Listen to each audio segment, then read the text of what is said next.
International Monetary Fund says Nigeria's economic recovery is still fragile.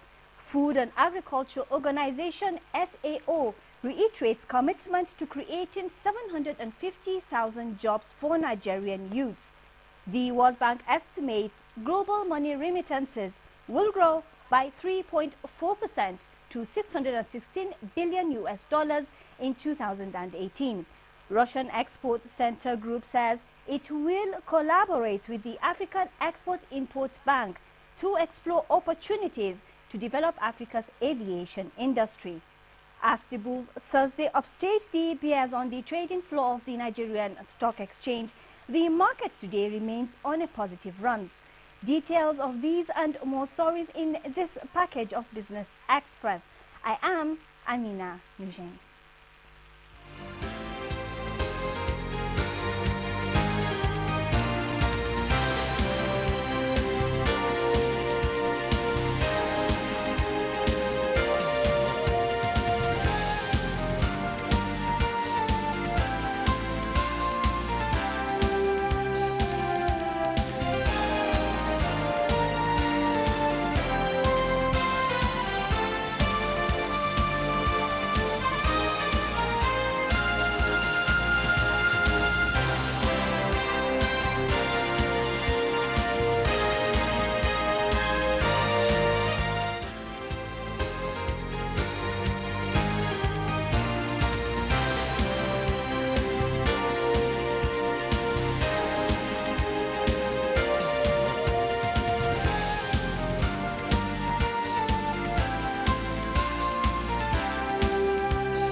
At the backdrop of several statistical releases by the National Bureau of Statistics (NBS) in recent times, indicating a sustained recovery of the economy from recession, the International Monetary Fund (IMF) has warned that the recovery path was fragile, while the banking sector is threatened by increasing non-performing loans (NPL). New foreign exchange measures, rising oil prices, attractive yields on government securities, and a tighter monetary policy have contributed to better foreign exchange availability, increased reserves to a 4-year high, and contained inflationary pressure. The fund, however, warned of possible relapse of the economy back to recession, while urging the country to implement a more robust economic recovery plan. It also advised the Central Bank of Nigeria, CBN, to contain the NPL pressures on banks. It noted that reforms under the government's Economic Recovery and Growth Plan (ERGP) have resulted in significant strides in strengthening the business environment and steps to improve governance. In sustaining this, the IMF called on federal government to implement growth-friendly fiscal adjustment and ambitious tax policy measures in order to address multiple challenges while threatening Nigeria's recovery from economic recession and aggravate the country's vulnerability to drop in price of crude oil. Now, the Food and Agricultural Organization (FAO) of the United Nations has reiterated its commitment to creating 750,000 jobs for Nigerian youths through the Nigerian Youth Employment Agricultural Program, which it coordinates in collaboration with the Federal Ministry of Agriculture and Rural Development. It also said that Nigeria and 28 other African countries currently need external food aid. Recent reports from FAO's indicators measure up to 2030 Agenda for Sustainable Development show that 6,618 Nigerian young agripreneurs have received starter packs provided as a lifeline for the young people who were trained in different agricultural value chain. The federal government is set to offer 2 key power firms, Yola Electricity Distribution Company and Afram Power PLC, for sale to new co-investors. The head of public communications, BPE, Amina Othman, confirmed both Yola Discos and Afram Power PLC were up for sale to new co-investors. For the Yola Discos, this will be the second time government will be selling the firm, which covers Borno, Adamawa, Yobe and Taraba states. And in other news, the Petroleum and Natural Gas Senior Staff Association of Nigeria, PENGASAN, has called on the federal government to reimburse Nigerian National Petroleum Corporation, NNPC, for the expenses it incurred on payment of subsidy to marketers arising from its National Executive Council meeting in Warri Delta State. PENGASAN said NNPC had continued to shoulder the responsibility of providing products to close gap created by the withdrawal of marketers owing to the non-payment of subsidy claims from 2015 to 2017. The union said the extra burden absorbed by the NNPC was depleting its finances and hampering the effective discharge of its statutory obligations. And the National Insurance Commission, NICOM, on Thursday took over Unique Insurance PLC. The takeover is coming on the heels of the Commission's drive to sanitize the sector and ensure safety of policyholders' investment in the sector. Although Unique Insurance has been unable to pay claims to policyholders and had weak financial results, the Commission is yet to state its reasons for taking over the firm. Sources within the sector say the board of firms was sacked on corporate governance lapses, while a former interim board to pilot the affairs of the company for the next 6 months has been constituted. Now, members of the newly constituted governing boards of agencies of Federal Ministries of Finance have been inaugurated with a mandate to take pragmatic steps towards repositioning their agencies for greater growth and development of the country. Musa Abubakar has this report. Nigerian Customs Service, National Insurance Commission, and Nigerian Export and Import Bank are agencies of Ministry of Finance crucial to the economy, considering the role they play in revenue generation, promotion and facilitation of trade in the country. The reconstitution of the boards of these agencies, Kemi Adeosun says, is part of the effort towards achieving the federal government's economic recovery and growth plan. It's a clarion call for each of you in the various institutions you are being charged with to drive the progress of those institutions. So it's on this note, and I think I should stand at this point, that I offer you my support, and I hereby inaugurate the governing boards of NICOM, of NEXIM, of the Nigerian Customs Service, and the Agricultural Credit Guarantee Scheme Fund, and I wish you all a successful tenure. Nigerian Customs Service Board will be chaired by Minister of Finance, National Insurance Commission Board by Emmanuel Gideofor, while Export and Import Bank will be chaired by Deputy Governor, Central Bank of Nigeria. With the population upsurge in commercial cities like Lagos and Kano, infrastructure deficits have become more apparent, with the resultant emergence of a new thinking. Tunneling is the act of creating useful and effective space below ground level. This cuts across several sectors like water and sanitary waste management, telecommunications and power distribution, vehicular and pedestrian transportation, oil and gas product transportation, mining and mineral exploration, agriculture, and several others. There is advocacy for government in its primary drive for infrastructural developments to prepare for the mid-term to long-term future trends in the tunneling and underground industries, which has indicated that sub-Saharan Africa will inevitably experience its own fair share of the global tunneling and underground space market boom. With Nigeria's recent adoption as a member nation at the World Tunneling and Underground Space Congress, what are the prospects of developing underground infrastructure in Nigeria? For Business Express, Bosede Abel. In the studio today is someone who should have answers to questions in that report. He is Abidemi Agwo, an advocate for the development of tunneling and underground space infrastructure in the emerging cities of sub-Saharan Africa. He is the Pioneer Committee Chairman of the Tunneling Association of Nigeria, TAN. He also represents Nigeria at the World Tunneling and Underground Space Congress. Welcome to Business Express. Thank you very much. It's a pleasure being here with you. Now, development of tunneling and underground space infrastructure is an emerging trend in modern and developing cities. Let's come to Nigeria. How far so far? So Nigeria is actually classified as part of the developing countries, and if we look at the prospect worldwide, it's more prevalent in developed countries, and this is reflected in the interest that the international body as they've shown in the support and endorsement of Nigeria as a member nation. This also it's part of the objective of the international body to also help countries that are urbanizing in such a rapid rate, of which Nigeria is classified as one of them.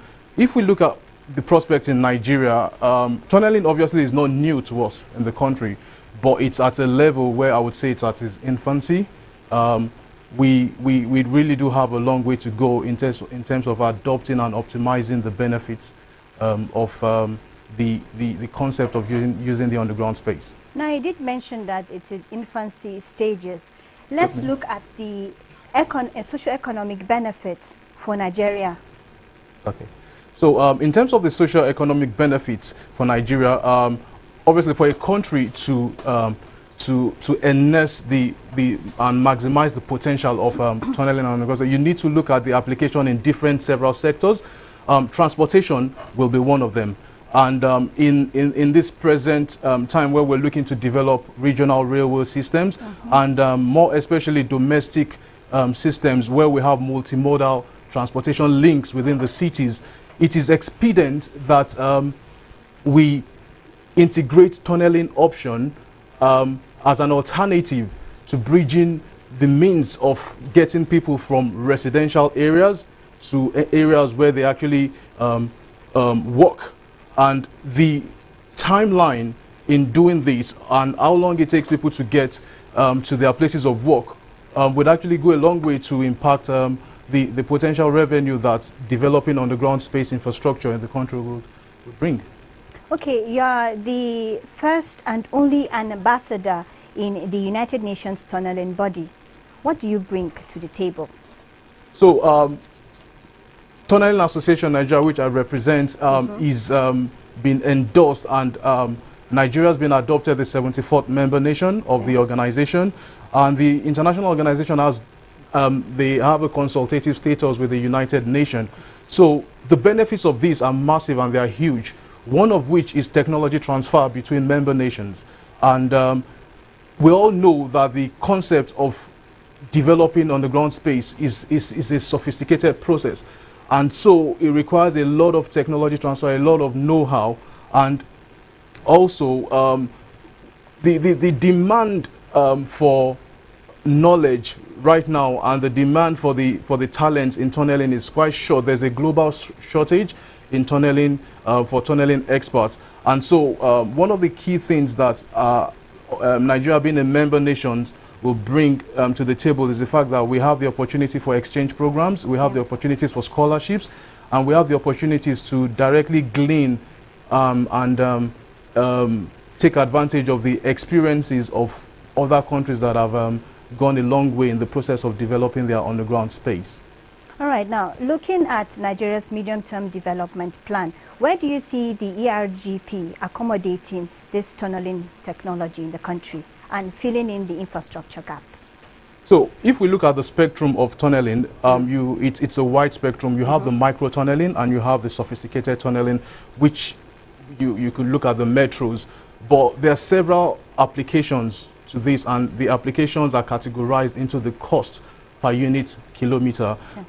We believe that the medium categories for solutions that are that can be applied to projects between the $50 million and $100 million. Is it accommodated in the ERGP? So more or less now, in terms of the what we were looking at in terms of the ERGP, we know that infrastructure is basically within it, but then tunneling hasn't been accommodated within the current ERJP. All right. Aside corporate bodies and governments, how can the private sector tap into the benefits of underground space management in the long run? So it's expedient for me to make this clear that apart from the advocacy we're doing, creating the business opportunity which will eventually benefit the country as a whole is the reason why we're doing all that we're doing. And the value chain that developing the tunneling industry brings is massive. You look at the different sectors from fabrication to manual labor and also to precast lining development and also manufacturing industry. There are several different sectors that the private sector can come into play. We already have major construction companies, we have fabrication companies, and a lot of the skills we have in the oil and gas industry as well can be translated and can be modified to suit the needs of the tunneling and underground space industry. Earlier, you did make mention of the infancy stages in Nigeria. How do we bridge the technology gap to meet developed nations? So, most of these developed nations they've embarked on this concept for years now. Like in the UK, we've been tunneling on the London Underground has existed for 150 years. We're not going to achieve this over a year. The association has a 10-year strategic master plan that would enable us achieve 50% of domestic enablement within the scope that we have for us to be able to engage domestically in delivering medium-scale infrastructure. And so we believe that by generating awareness, local capacity development through institutionalizing some of these skills would help us. And one of the things the association is looking to do is also to partner with private bodies to set up a tunneling academy. I was about to come in here. Are there plans or programs you have on ground to network to make sure the various sectors that need to come together to make this happen? Is there anything like that in place? Oh, yes. We're working with several existing institutions and organizations, the engineering body, the town planning body, as well as a few other private sector players as well. And a few state government have really they've shown interest in actually joining the bandwagon of what we are advocating. And this can only help to stimulate and help us push and propagate this concept a lot faster than we even imagined. All right. You have a second conference coming soon. What should we expect from that? So the second conference, which is themed the socio-economic benefits of developing tunneling and underground infrastructure in Nigeria, is geared towards us creating a platform for us to discuss the economic benefits of building integrated water systems, of building rail transportations that would integrate tunnel interfaces, of building bypasses that would reduce our journey times. All these things articulated properly would show us how it will affect the man on the street. They look like they're big and bogus infrastructure, but then they have the way of making our daily lives a lot more easier to live. Abidemi Agwo, it's been a pleasure having you on Business Express today. Thank you very much. Thank you, it's my pleasure. Right, moving on. The Russian Export Center Group says it will collaborate with the African Export-Import Bank to explore opportunities to develop Africa's aviation industry and to support other sectors like mining, agro-processing, railways, and the metals industry. The two institutions made the announcement in Cairo after the signing of a collaboration document, according to a study highlighting the high sensitivity of Africa trade to transport costs. A 10% reduction in transport costs would increase trade by 25%. Given the limitations of road and rail infrastructure in Africa, the aviation sector is critical to Africa's trade growth and development objectives. As such, improving air transport infrastructure across Africa has become a priority area for the bank. Now, the World Bank estimates that global money remittances would grow by 3.4% to $616 billion in 2018. Sub-Saharan Africa, with an average cost of 9.1%, remains the highest cost region.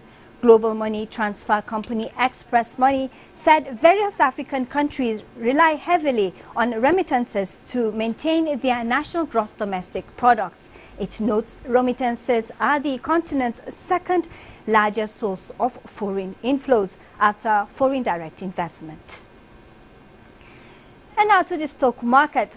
The bulls Thursday upstaged the bears on the trading floor of the Nigerian Stock Exchange as most blue chip stocks recorded price appreciation, causing market capitalization to rise by 50 billion naira. Over to Musa Abubakar for details. Exchange closed 0.32% higher at 43,090.55 after 574 million shares valued at 3.3 billion naira exchanged hands in 4,340 deals. Market capitalization stood at 15.4 trillion naira. Unilever, Stanbic and Guarantee top gainers table. Presco, Dangote Cement and Sugar led losers. Many thanks, Musa. Now a quick look at commodity.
Global stocks got off to a positive start for the month of March as concerns over trade wars began to wane. Musa Abubakar is our guide.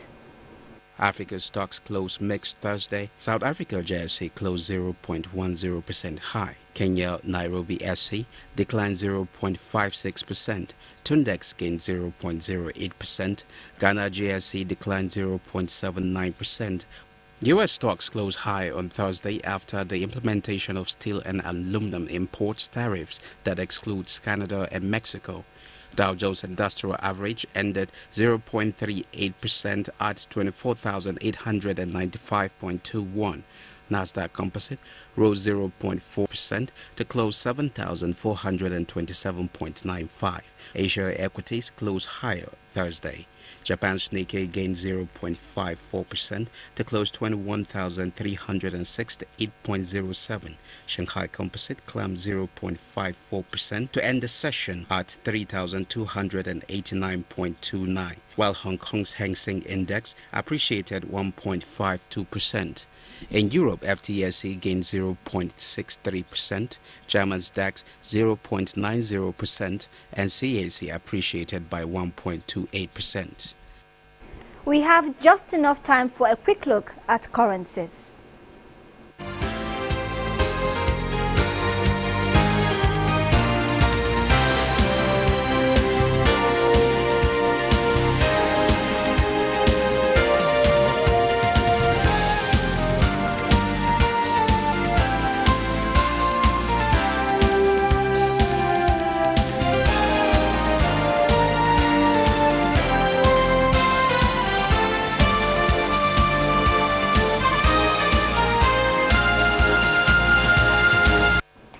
This is where we draw the curtains on this edition of Business Express. Do join us same time Monday for another package. I am Amina Nujem saying keep thinking and doing business.